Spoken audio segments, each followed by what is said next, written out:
Welcome into another podcast episode for Coatings Pro magazine. I'm Stephanie Chizik, and I'm editor-in-chief of Coatings Pro.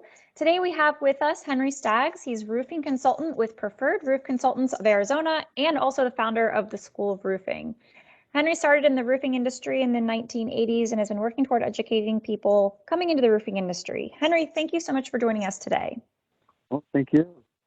Why don't we go ahead and start by you giving us kind of an introduction into how you got started in the roofing industry? Well, when I was a young person, teens, I was living in a troubled home and found myself on the streets for on and off pretty much until I was 18 years old or so, 16, 18.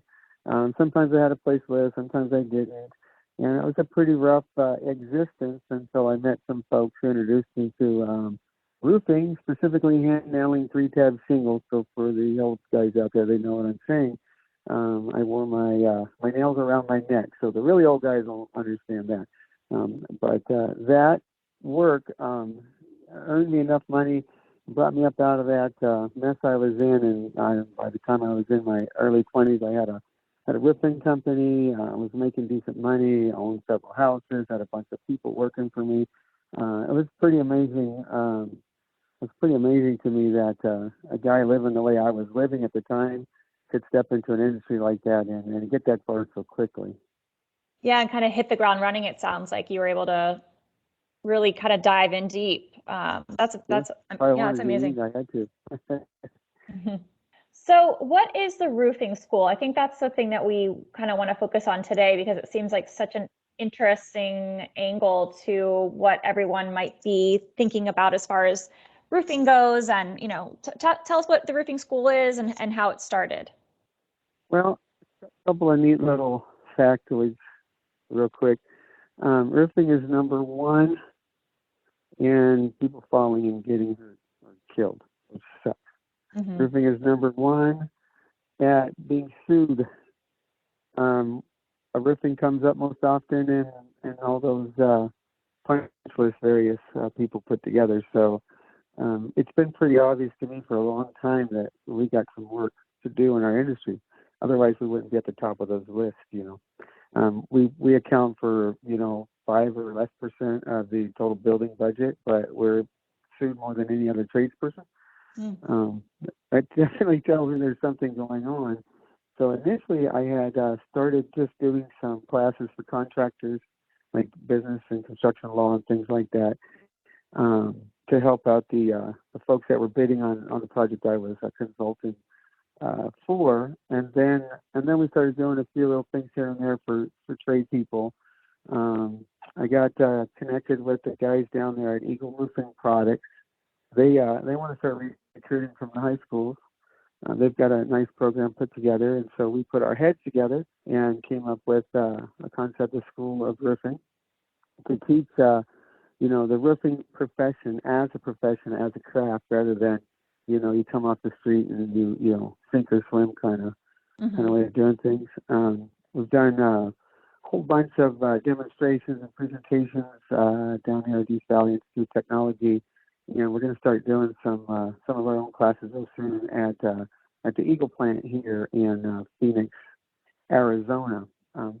We are so in June I go through the remainder of my training for the NCCER.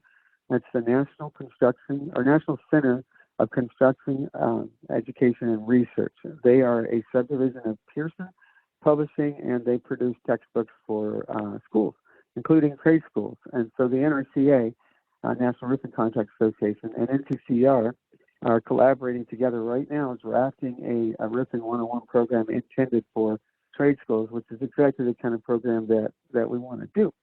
And I'm very lucky to be a subject matter expert on that committee, so I've been right there along the way. This should be probably ready. They're saying by the end of next year, the entire program will be ready, but we're ready to get started probably as soon as July or so, maybe August. Okay.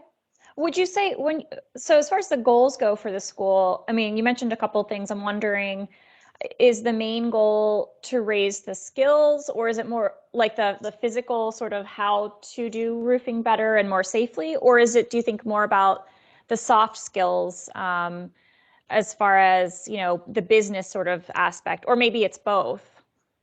It's all the above. Safety is number one. So that's the first thing we're going to tackle. Safety would be integrated throughout the program. So every single thing we do is going to have a safety component, which is true in the world too. We want to teach the soft skills that students will need, customer service skills, business ethics, how to act like a professional, things like that. Of course, we want to teach, but we want to do a lot of hands-on technical training as well. And the idea is that when a student learns how to be professional, they'll act professional, they'll be treated like a professional, and when they know how to do their work, they can take pride in their craft. And that's what we need. We need happy, proud workers that know how to talk to people. Does that make sense? Yeah.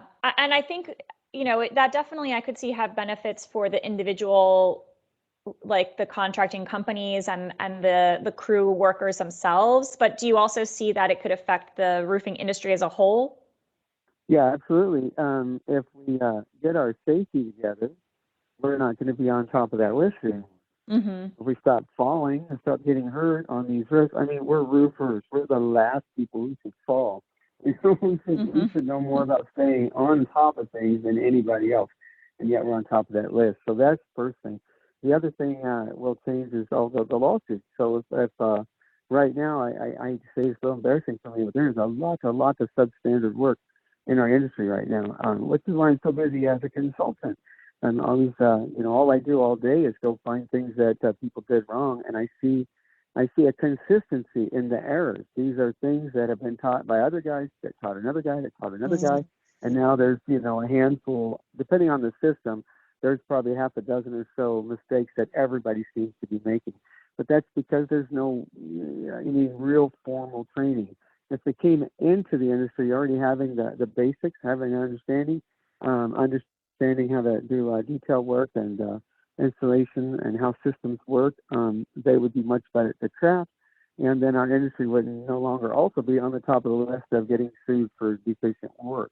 So that's two ways that it could really affect our industry. And then once that happens, we should start seeing a lot more respect coming toward our industry, and then maybe we can charge more for the work that we do for doing more work, or doing better work, I should say. Mm-hmm. Just as a clarification point, is this for residential, commercial roofing, both, all of the above? Yeah, all the above. Roofing is roofing. Okay. But yeah. There's always this. It's always like a line between commercial and residential. The only difference is there's a lot of low slope roofs in commercial and they use over deck insulation. Otherwise, it's all the same. Okay. And as far as your outreach goes, is that, it sounds like you're starting locally, sort of in the Arizona area, which makes sense since that's where you are. But is the outreach going to start growing, or has it already started growing? Is it going to be nationwide? What do you see as far as that goes? Nationwide, I'm glad you asked that. So the way that this works, I am jumping through all the hoops and all the fiery hoops and all the spiky rivers and all the mud pits that you have to jump through bureaucratically to make this happen. It's taken me 4 years to get to this point. I got about another year of it. So, oh wow. Once I've done all that, and that's the big barrier that stopped a lot of folks previous to me from doing this. They saw I had too much work and they walked away, and I'm not like that. I just said, I'm going to do it. I'm going to do it, regardless of the amount of work it takes. So I've already been talking with some trade associations in other states and some contractors. And once this is up and running, we can establish any qualified person as what's called a training unit. And that individual will be able to provide the same level and the same certified training that we're offering. And the students will walk out still with the same NCCR credentials. So that's why I'm saying it's national. It's nationally accepted because the NCCR is an international organization. So wherever the student is and wherever they take that course, they get the same certificate and the same opportunities as any student anywhere else in the program, anywhere in the country. Okay. Yeah, I mean, that makes sense to me. You obviously can't be in all places at one time. So, Oh it's no, I tried. It doesn't work. if there was sort of like a call to action for our listeners, is it to, reach out to you and ask for more information or to try to help set up those centers in other states, or what would that be? So I would be looking for contractors who would be interested in access to that pool of labor. And I will say this up front: we're going to vet contractors a little bit, anyways. We want to make sure that when we do refer students to contractors, that they're legitimately a contractor. So there'll be some vetting. We're going to be looking for folks who just want to help out. So I mean, we do need some committee folks. We need somebody who really understands fundraising, can help us understand how to do that. So just that kind of stuff. Sort of the building block, foundational things we need help with. Mm-hmm. And then obviously we're going to be looking for any kind of construction trades instructor who would like to add a little extra something to their program as well. I'd love to talk with them as well. Okay, that sounds great. Well, at the end of the chat, we'll give out your contact information for people if they want to reach out to you. So I think that'll be a great opportunity. Um, you know, Obviously, this is one of the kind of, I think, visions that you're looking for as far as the future goes. Are there other sorts of trends and opportunities or challenges even that you're seeing coming down the pike as far as the roofing industry or the greater contracting industry goes? Mm, I'm sure there are, but my mind is so focused on the trained skilled labor right now. It's the only thing I can see. Yeah, that's fair. I mean, Kind of have it's blinders onto everything else at the moment. yeah, and I think it's affecting so many people. So I think that'll probably really resonate with our listeners as well. Well, it What? is. I went out 3 times last week and looked at roofs at commercial and residential, and well, I went out more than 3 times, but 3 times specifically because of installer errors, clear, Mm, obvious installer errors, and they're different installers, but they're the same errors, and that was just more confirmation to me that we got to do something. These guys are, and then one roofer was on the roof with me, and he's been making the same mistake for 30 years. And so I showed him, and this is a tile roof. So I took him to the TRI manual and showed the guy what we were talking about. And when he saw it, he just, wow, how had no one told me? That's what we're trying to fix. mm-hmm. Yeah, I mean, that could have huge implications. Yeah. What about what you've seen sort of in the past? I mean, you've been around since the 80s in the industry. So have you seen any trends or technologies that have developed over time that, are worth kind of mentioning as far as how maybe the industry is evolving? Well, for me, it was pneumatic guns, nailers. I started out with a hammer, and Mm-hmm. pneumatics were just kind of starting to get popular, and when I was working, and that was great. But now the technology, especially the ability that contractors and foremen have now to document projects. There's so much technology out there now that we can just capture every single moment on a project just about. And Mm-hmm. that'd be one thing I would encourage any contractor, just document the holy crap out of every job you do. Take pictures of everything and make sure they're organized in such a way that, just in case you have to show the powers that be, they make sense. And with, I mean, I've got several apps on my phone. You just, Mm-hmm. open up, take some pictures with, and it populates a report for me. So that being able to document jobs quicker is I see that changing. And also, well, let's say that I'm doing your roof and we're sitting at your kitchen table. We have technology now that lets the roofer on the roof snap a few pictures, and then I can see them right away. I don't mean the text; I mean it goes into a report, so we can identify what they're doing and talk about it as it's happening. So we get a lot more real-time reporting that way. So clients will become more aware of the process, and when they become more aware of the process, then those installers better be on top of their game, because now the owners also know what they should be doing and should not be doing. Mm-hmm. And I think I'll also put in a little plug here for Coatings Pro, because if you're also taking pictures for recording purposes, you could equally share those with us over here, and potentially be considered for future stories. So I'm sure the rest of my Coatings Pro team, Karen Fisher and Ben DeBose, would be very excited to be able to look at some new projects to consider for Coatings Pro. So lots of benefits to picture taking. Yeah, I got probably 10,000 pictures. Oh my God. Yeah. Oh my goodness. I also could see, you just made me think too that, I even just as a layperson have like the weather app and the radar app on my cell phone. I bet that's probably crucial for roofing contractors these days too, since, inclement weather can directly affect what you're able to do on the job. Yeah, so that's going to be regional. In Arizona, we don't get a whole lot of rain. We get a lot of rain, but we get it all in short bursts. Your monsoons, pretty right? predictable. Yeah, so here maybe not so much except during the monsoon season, but boy, if you're up north or in the Midwest, those weather apps are just completely vital. As a matter of fact, I had a company in the Midwest, and all of us had that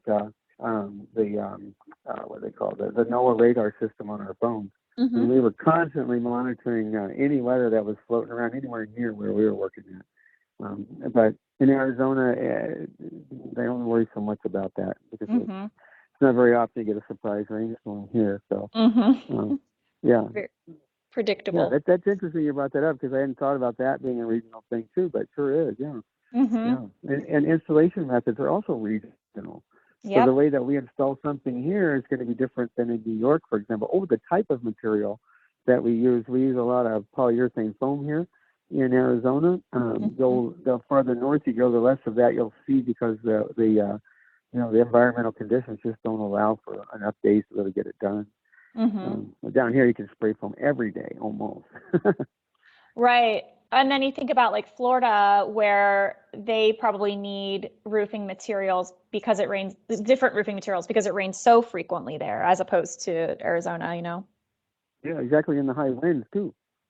You got the high winds in Florida, so you got the Miami-Dade County. I hope I said that right.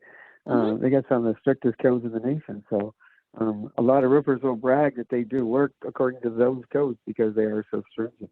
But they're designed for hurricane winds. Right. We get some pretty high winds here, but I don't know if they're hurricane winds.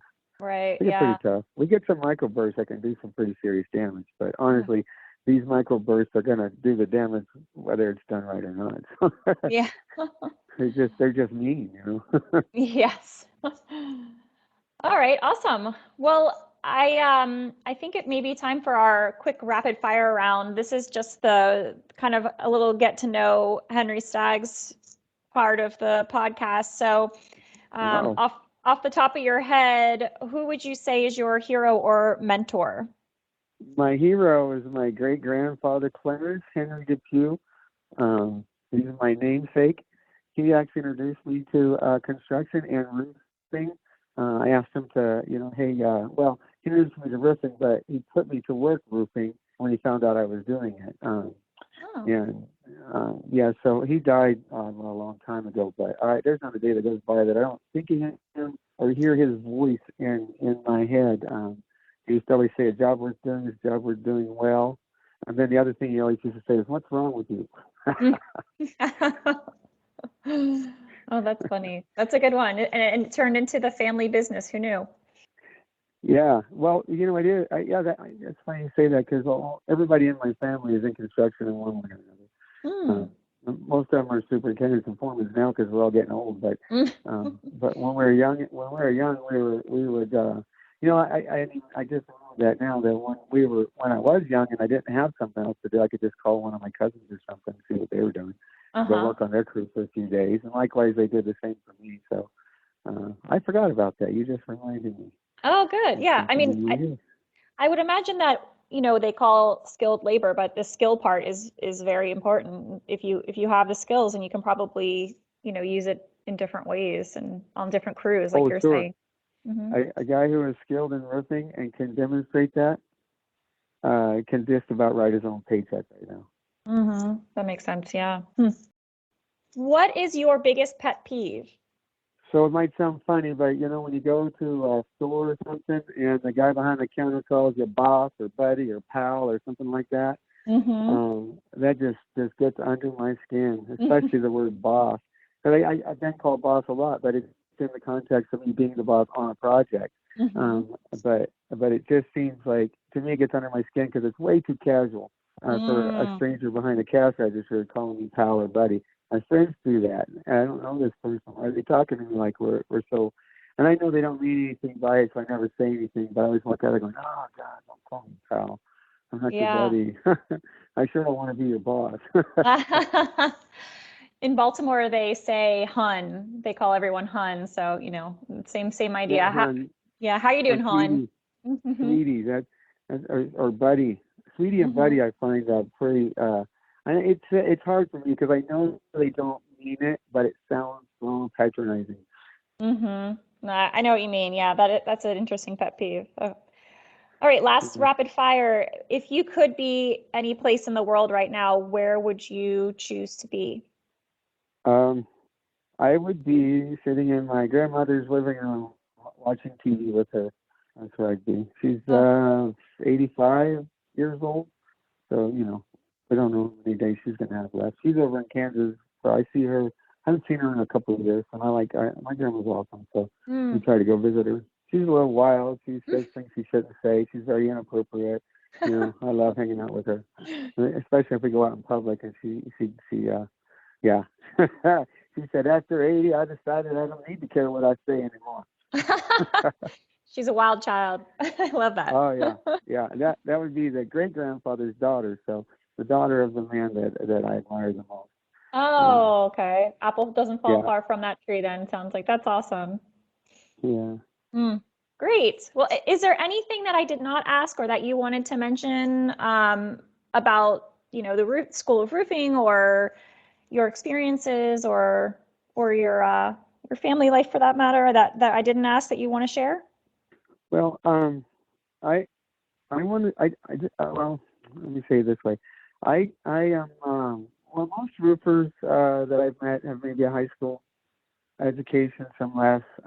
There's a few that have a higher education level. I'd like to see more guys that'll step up, and it helps a lot. College, a little bit of university helps you with critical thinking, things like that. And I made it all the way up to two classes short of my bachelor's degree in psychology before my daughter was born, and she was an infant. So I stopped going to school to take care of her, never went back, but I have fought and scratched for every single bit of education I could get along the way. Even when I was living on the streets, I still went to school.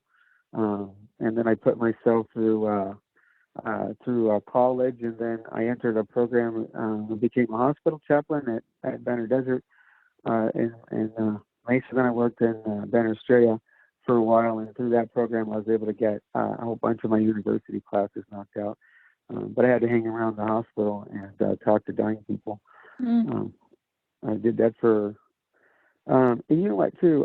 This is really important. As I sat in the hospital, I sat with a couple of hundred people on their deathbeds, and all of them that talked. Not a lot of them didn't say much because they got a lot of medication pumped into those mhm, folks, but those who did talk, they pretty much told the same story. Either their story was, I'm so glad I've raised my family, I've lived, a good life, my kids are happy, they're all successful, and it really boils down to they are so pleased with themselves that they spent a lot of time with their family. Or the other group is those who wish they would have spent more time with their families. And that's why I talked about my grandfather. That's why I talked about my grandmother. mhm, And I've got my wife and my daughter here, and family comes before anything else.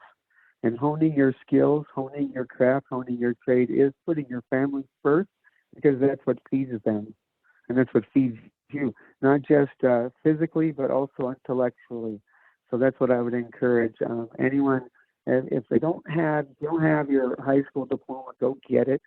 At the very least, if you don't want to get into a college, you can audit classes. They don't usually charge for that. You just sit in the back and listen. Maybe you don't get paper, but they can't scrape the knowledge off your brain cells. mm. Well, maybe they can. I don't know. They might have that technology.